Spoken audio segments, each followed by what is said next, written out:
Coming up next on Wall Street Warriors. Competition out here is fierce. And information flow is critical. Billions and billions of dollars are traded on a daily basis, and the clerks have to be on top of what they're doing. Hey! Or the other competing firms out here are going to be way ahead of you.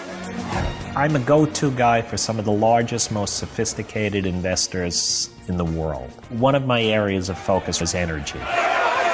We've seen the energy market run away, and if you're on the right side of the trade, it's a great trade. You know, we get solicited too. You're pissing me off. You would have listened to me, you would have pulled a point off of this thing, but you did. Whoopie do, like I'm supposed to do some backflips. I was speaking to one of my colleagues, and he told me it's a perfect short. Come on, dude, stop f***ing with me, will you? This is what you call crap.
Hey guys, what's up? Hey, what's going on? Good morning. Hey, did you guys understand the meeting this morning? What was going on? Any questions before we go today? We have two clerks, Dave and Jim. Great guys. Their job is actually very important. Are we still better offered and bid for that? Yeah, I think we'd sell it a little bit, but I don't think we want to give too many away. Their job is to relay information in the crowd, relay it quick, and be smart about the market. They have to know what's going on. Just be careful. If they come in and they're tied up and they're bid over our value, as soon as you see any sniff in the crowd where they're being quoted, make sure everybody knows right away so we don't get picked off anywhere. Excellent. As soon as you hear anything, let me know, guys. Competition out here is fierce. The clerks have to be on top of what they're doing.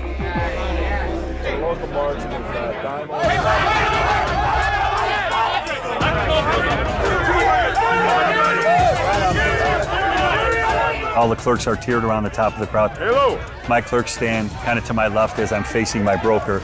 If an order trades away from me where I can't hear it, they need to let me know what's trading over there. Information flow is critical. By 200. 250. Ruben! Chris! There's 5 other guys in my company out in that crowd. As soon as they see it happening, everybody has to know. The shape of the pit is kind of, if you look at it like a pie, it's wedged into sections. And each area just has different brokers. That's why we have multiple traders. Your responsibility up here is to be a communication link between your traders and the floor.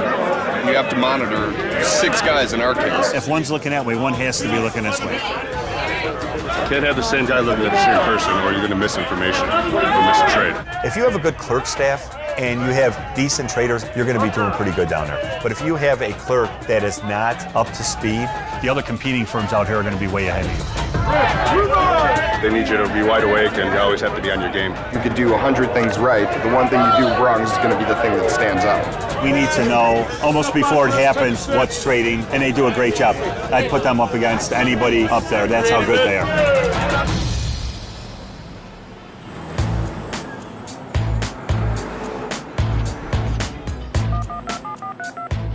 Yes, hello, Mr. Burrows, please.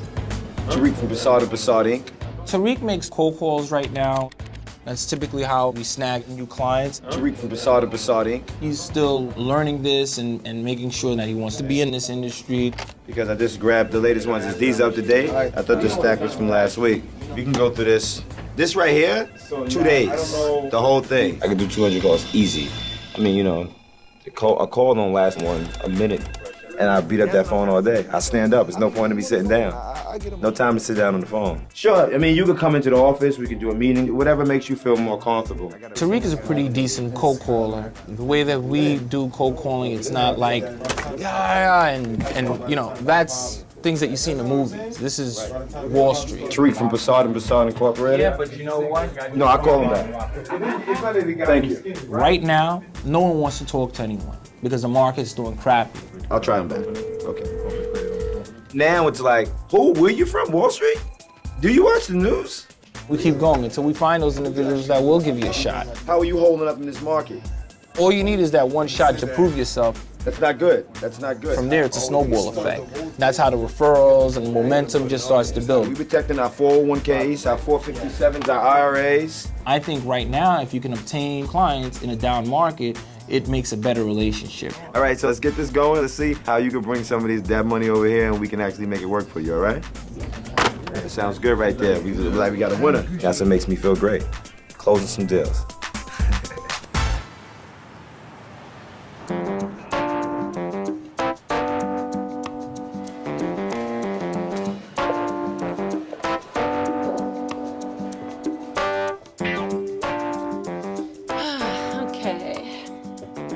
I am Christy Ross, and I am the CFO of the brokerage division of Thinkorswim.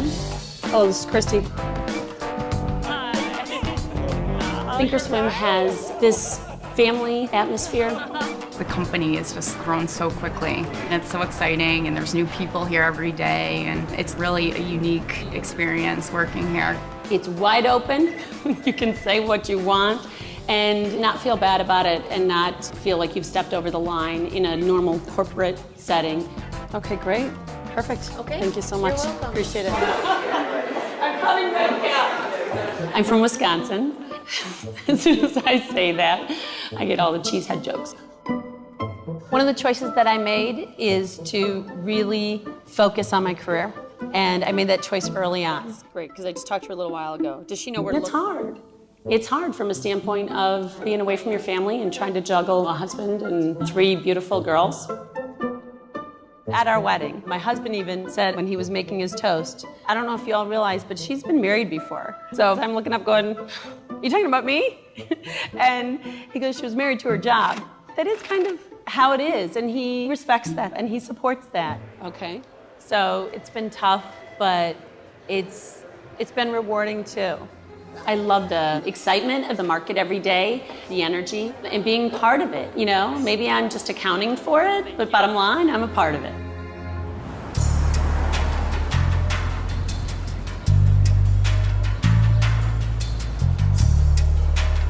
I'm a go-to guy for some of the largest, most sophisticated investors in the world.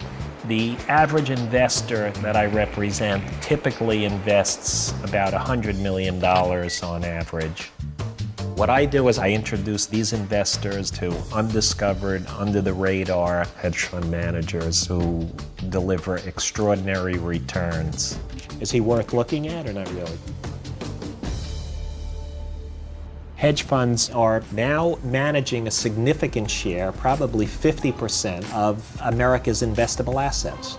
10 years ago, we probably had 15 hedge funds. Today, we have somewhere between 8,000 and 10,000 hedge funds.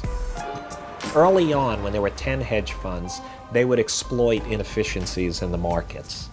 And it was kind of a layup trade. If you discovered an inefficiency, you would exploit that and you wouldn't tell anybody about it. Today, everybody's looking for inefficiencies. Many are uncovering the same inefficiencies, and those inefficiencies are going away. The low-hanging fruit is gone.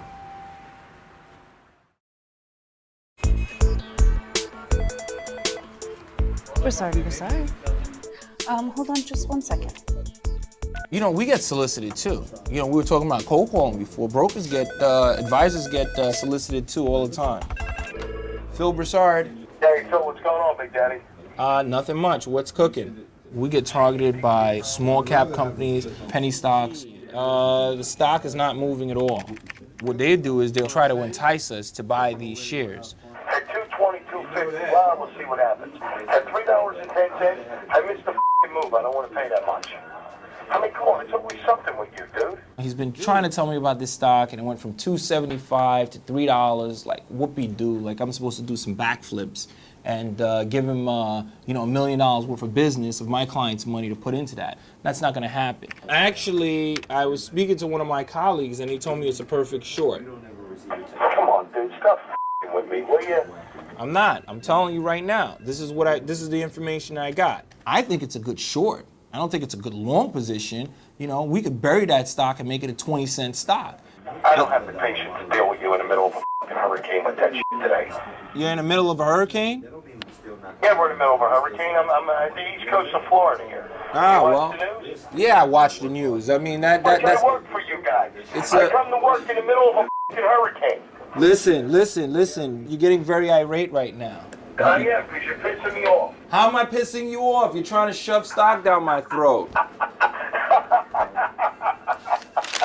I'm looking out for the best interest of my client's money. You would have listened to me at 210, you would have pulled a point off of this thing. But you didn't, because you were looking for the best interest of your client. So you missed the full point. He's talking about I missed a point. Yeah, sure. These stocks, they'll run up $1. They'll run up $2 on like 1,000 share volume. So it's kind of like inflated. So if I wanted to sell it, I'm pretty sure I wouldn't be able to get out at $3 because there's no volume there to support that. So you don't want to listen. You want to nickel and dime me to death on this here. No, I'm not nickel and diming you. I'm just nickel and diming my clients to make sure that they get the best print possible and they get the best investment for them. A mid cap or a large cap, something that's trading on the NASDAQ, has volume, it has fundamentals. This is what you call crap, garbage. And this is sometimes what you have some of these guys like this, cold calling, trying to put people's money in this.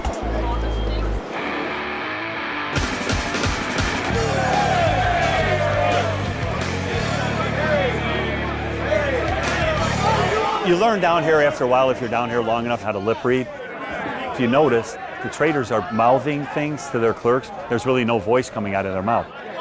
The hand signals are important, but sometimes it's happening so quick, you get lost. So you want to synchronize your hand signals with the lip movement. Hopefully they pick up on your lips too. I'm very good at being at restaurants and letting you know exactly what's going on at the tables around me because, that's kind of part of my job. That's what I get paid to do. It irritates people, my wife included, but that's kind of what I'm good at. But you don't even realize you're doing it, but you're doing it because we do it out here all day. The verbal stuff you're hearing is when a broker comes into the crowd and presents an order, you have to be loud and verbal with him.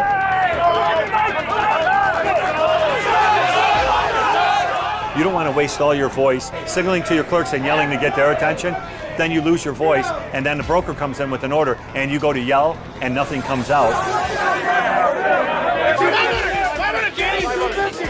The procedure is supposed to be the first person they hear, that's who they go to the trade with. So your voice is saved to get on tickets, it's called, to try to trade with your broker. He has to hear you. 200!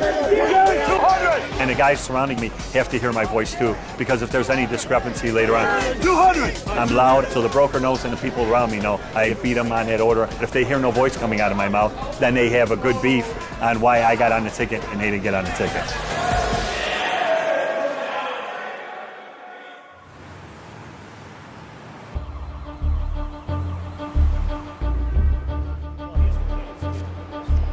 One of my areas of focus right now is energy.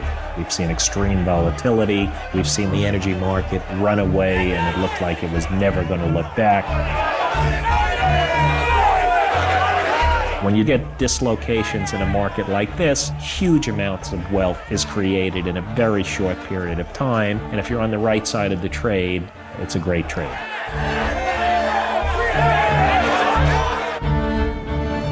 And fortunately, I think I have an idea on how I can profit from oil, whether it goes up or down. I'd recently met with a Chicago-based energy analyst turned hedge fund manager. He's identified several undervalued energy producers in Canada. What I'd like to do is invest in those companies with an eye to bring them over to the American exchanges, maybe the NASDAQ or the Amex. Let's say hello to Bill. Which will create value in an already undervalued company. Hello? It's Rich Taggs. How was last month? We're up about 4%. That's incredible. Some of the biggest energy traders that we know are down pretty high double digits. Well, you managed to sidestep that, so that's a good thing. We don't know where oil is going to shake out, but if we can get these companies to the NASDAQ, it could be a good play. Conceptually, it's great. You've demonstrated that you do well in the bad times. We should queue up some investors and put you in front of them to tell your story. What kind of money do you think we're talking about? They probably are going to invest somewhere between 25 and 100 million to start. It's big money, but it's by no means dumb money. What's important is that you gauge capacity, because we don't want to bury you with assets where it ends up impacting performance. Right. I'll talk to you soon. Take care, Rich. Thank you. Okay, bye. We can't have that happen. So what's the deal with the $100,000 out trade? Sometimes I feel like Jekyll and Hyde.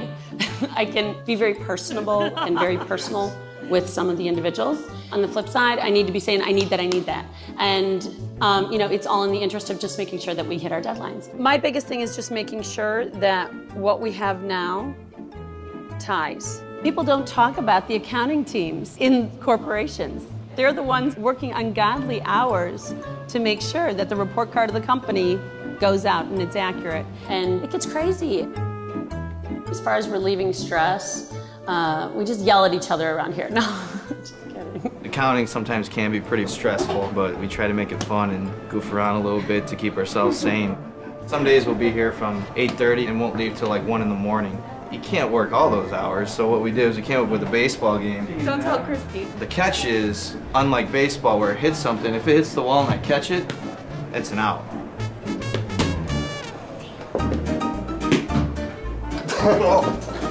That's teamwork right there. It's an out. All the hard work and the stress, I think it's actually good that they have those moments of just letting go and just breaking up the tension.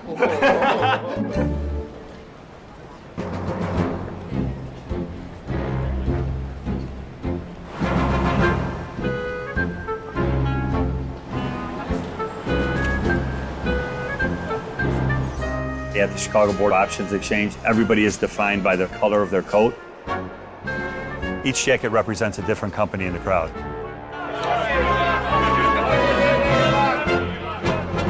If you notice the coat, I keep it buttoned all the time. For me standing in here and you see the press of people in here, this thing's rubbing up and down all day long. I've ruined enough shirts where the wife is getting a little irritated. It's like a filing cabinet. I got wires and papers. This is like your office in your coat. I got trading cards with all the trades done throughout the day. It's just like a junk drawer. Got some Kleenex just in case. I usually carry 4 pencils with 4 erasers on them. Why? I don't know, but it's been good for 20 years, so I keep up that tradition. Toothpicks in here that I use sometimes. Water bottle, pens, burrito. Just when I get back up to the floor, enjoy life. This eventually rips right through, and then I get a new coat on probably a monthly basis. This jacket has been on the floor longer than I have. This jacket's about 15 years old, and as you can tell, ripped, falling apart. It's slowly been deteriorating over the years. This coat I've had since 2002. You can see the little hole there. It's probably been washed like a handful of times only. Some people have different, different hygiene, levels and everything like that. I like to be somewhat clean. They're grungy coats anyway. You never really wash them. I take it home and wash it every other week. You don't want to put something on every day that's dirty. I still haven't washed it, and it's the same coat I've been wearing for a decade. I haven't washed this jacket probably in about 3 years. When I come in here, you meet people, and I don't want to be walking up to next to someone and having that odor. I was noticing today that maybe time to bring it home or get a new one soon.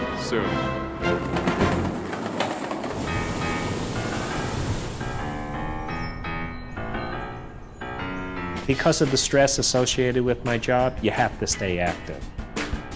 As a diversion, I decided to sharpen my game, so I invited a tennis pro over.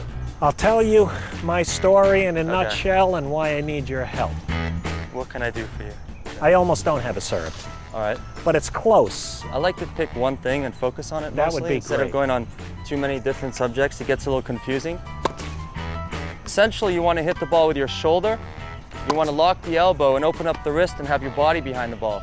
My strategy was to develop just my serve. Chris agreed with me wholeheartedly and then immediately began to take my backhand apart. Never do that. That's a weak position there. You always want to keep it compact there. Nice and easy. Good. Bring the racket this way, not over to the right. You know what? I'm not focusing on this, though. I wanted to serve, right? Let's go do some serving then. Come over. That's your impact point up there. So the ball needs to be at least that high. Really? Yep. Have the best angle. At the end of the day, I walked away with a horrible backhand, and my serve leaves a lot to be desired. I'll see you later. See you tomorrow. All right. Thanks.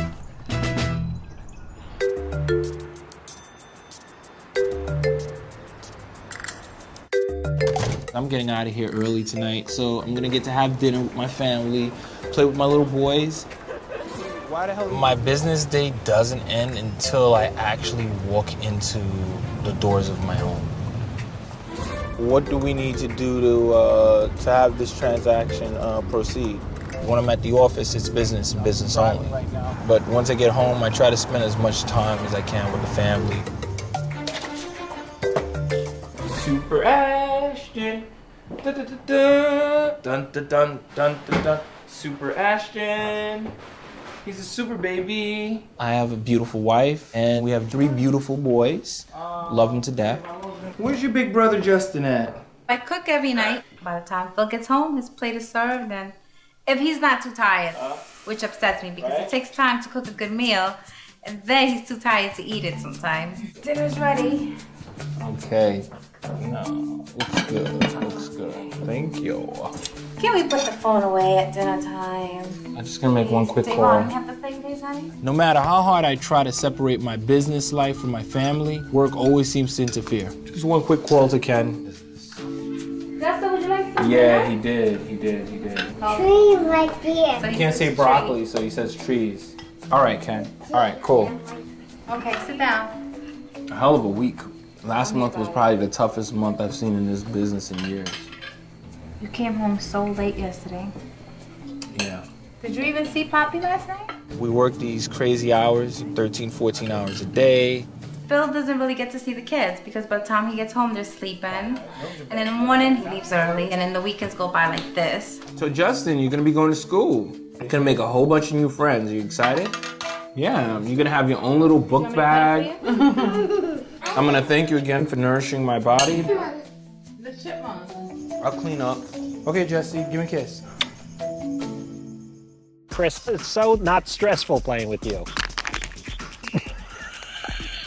Good month. I'll be able to feed the kids. He doesn't have any kids. I know, that's the best part about it. Feeding the orphans. She's got like 100 bags of candy in here. Well, this is my stash. She's a junkie. Seriously? I mean, you want to see? She's I need a this. psycho.